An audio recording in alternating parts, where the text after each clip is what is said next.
So one of the most I think it's the most popular video that I have on YouTube right now is the shoulder roll escape. That's what I call it, and it's basically, if the video is titled side control escape against really tight top pressure.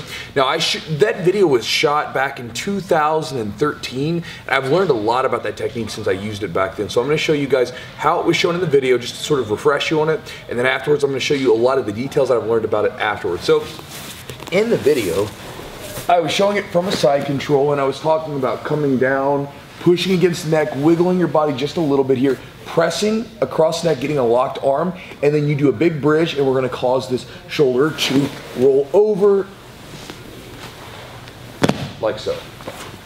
Now, what's neat about it is, a lot of people, you look at that escape, I was like, man, it's too easy. But I get so many people that come up to me and tell me, man, that escape worked perfectly for me. I use it all the time.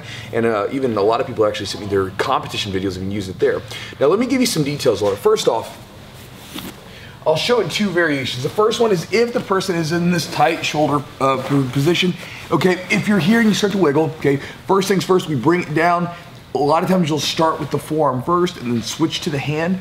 The arm here has to be locked out to really get the effectiveness right here. And I take the bony palm, part of my palm, and I put it right here in the back of his chin. It's very uncomfortable, right? Now from here, I push, I lock this out, and I'm going to bridge up almost like a upa, right? You gotta bridge up to your shoulder. Boom.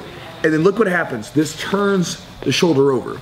Now, I let go of it that time, but what we're really gonna do is we're gonna focus on keeping this here locked out, and I bridge up and I roll. Notice I'm still pushing Chad's head away, and I wanna try to get him to roll over his shoulder like so. Now, when you're doing this thing, the best time to use the shoulder roll escape is as the person is getting to side control. We actually had a guy come in, this big strong wrestler, a really athletic guy, fights MMA, all that stuff, and I had a handful with him, just rolling with him, and then we were doing some MMA rounds because he had a fight coming up. And when I did the shoulder roll escape to him, he was passing my guard, and as he was doing it, he came right into side control, and boom, I hit it as he was getting into position. And you know, it's like a magic trick if you get it right, because it doesn't take a lot of strength. So if the person's passing your guard and you feel it, you're going, a lot of times we have this hand on the hip, hands on the neck. What we're gonna do now is instead of just letting the person slam into us, as they do this, we let the hand go, big bridge, boom, right over top. Okay, so let's look at that again. So Chad's passing my guard here. I'm trying to fight as he's cutting into me or pushing into me. I'm gonna push away and go for it right there. Now, one last detail about it is sometimes you'll run to a situation where the person gets stuck on you a little bit, and then we'll just basically do a simple hip up.